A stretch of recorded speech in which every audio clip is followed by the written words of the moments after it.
Olá, a pergunta que não quer calar: Jesus fundou uma igreja? Existe uma igreja hoje a qual nós podemos dizer, esta sim foi fundada pelo Cristo? Vamos ver? Bora, sem rodeios. Muitas vezes vemos algumas discussões sobre qual igreja é a certa, qual igreja é errada. É porque a minha igreja, ela sim segue o evangelho, e a igreja do outro ali, do irmão, não segue o evangelho.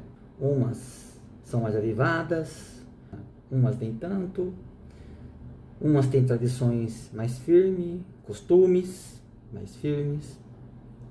Mas afinal, alguma destas coisas Cristo fundou? Cristo falou? Cristo assegurou? Ou são apenas pessoas, humanos, por trás? Entendam, é necessário. A palavra do Senhor fala que nós precisamos congregar. Quando fala que precisamos congregar, nós precisamos estar entre irmãos. Precisamos estar se alimentando da palavra de Deus. Estar tendo comunhão com as pessoas. Porém, quando nós dizemos que a igreja tal é a certa e a igreja tal é errada, não vamos dizer nomes, né? Mas, e Cristo? O que Cristo pensa dessas coisas? Cristo fundou uma igreja? Existe uma igreja? Como que era no tempo de Cristo? E aqui eu quero dizer que não é uma crítica a nenhuma igreja. Eu não sou contra o modelo da igreja. Eu congrego, eu tenho reuniões com irmãos. A minha crítica realmente é quando nós endeusamos, podemos dizer assim, as nossas denominações.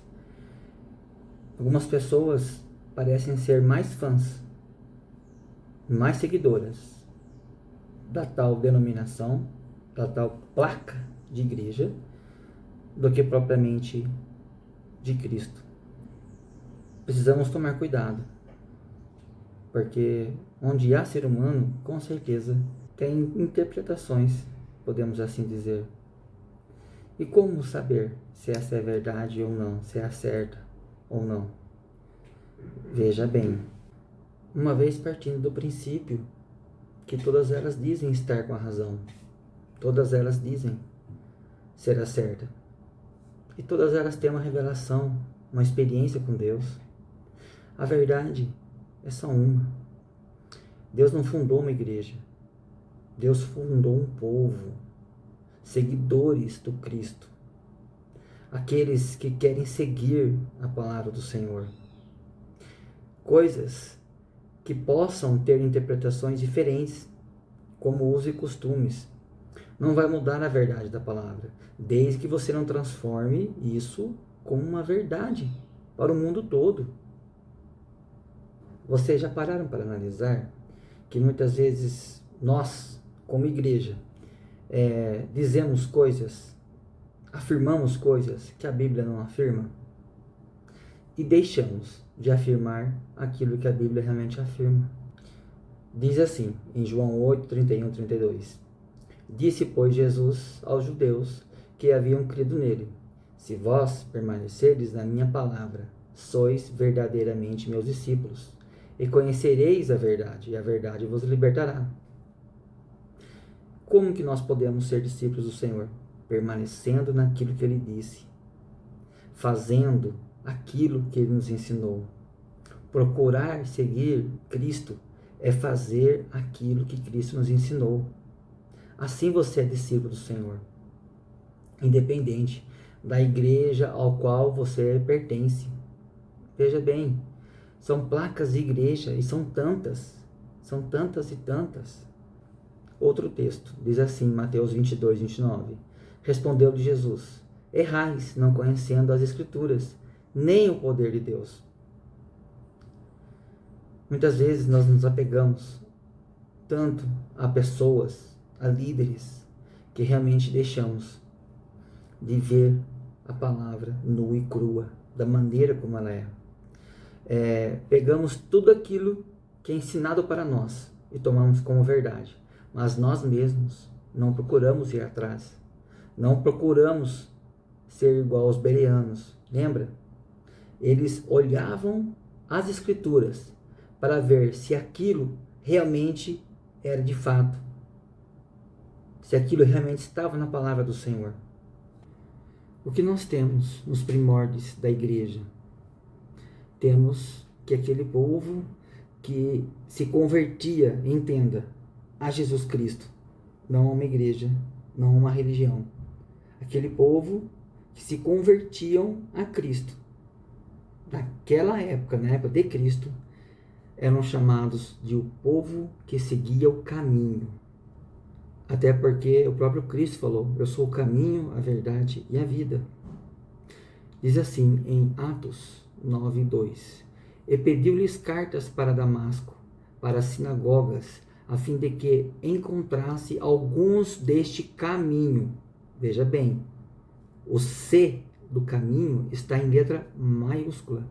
Veja que a palavra caminho está com C maiúsculo, não está com C minúsculo. Era sobre um povo, o povo que era chamado o povo do caminho. Mais um versículo que fala sobre isso.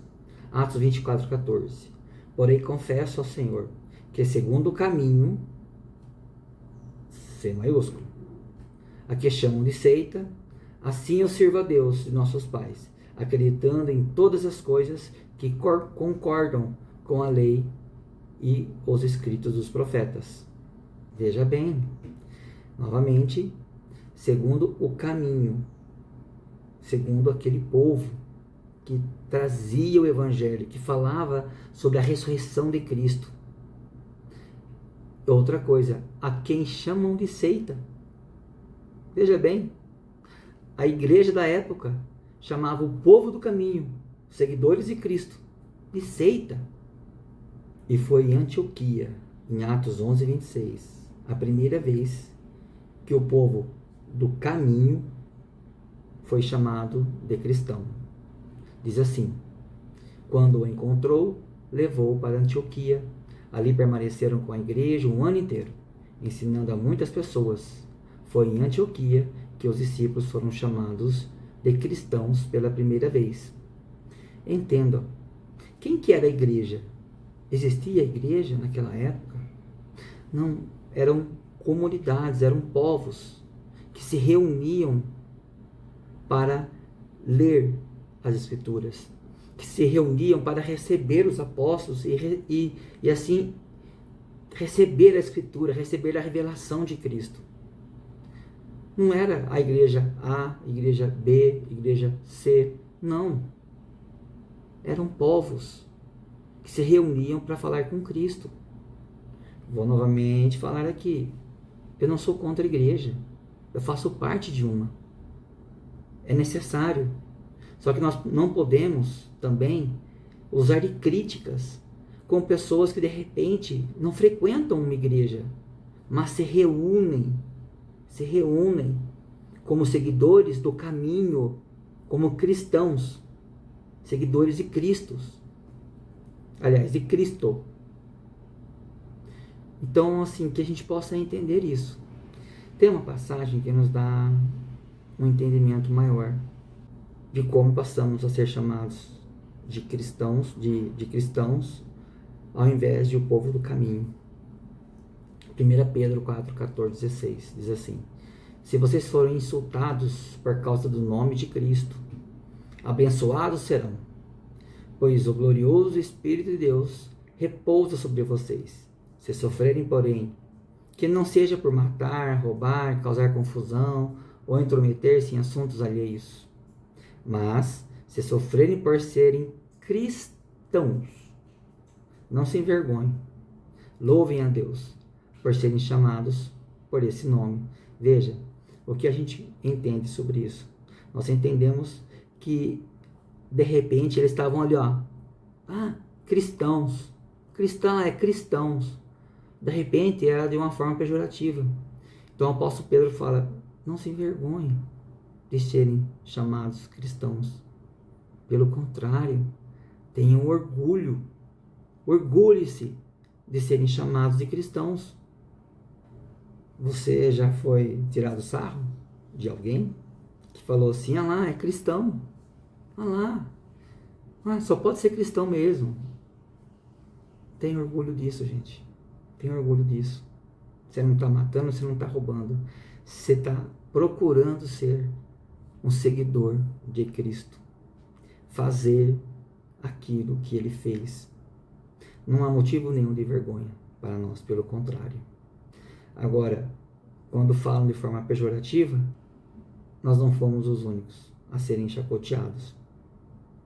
Chacotas vai existir, não tem jeito.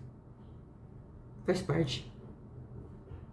Bom, em suma, se você tiver algum irmão, alguém, algum conhecido seu, que de repente não faz parte ali da sua denominação, daquela placa de igreja, e que de repente está se reunindo nas casas, fazendo como era no Novo Testamento, se reunindo como irmãos, ouvindo a palavra, não chacoteie. Não pense que você está mais certo ou mais errado por estar numa igreja. Ninguém está mais certo ou mais errado. Temos apenas pontos de vista diferentes e não tem problema. Não tem problema em pensar diferente. Respeite o teu próximo.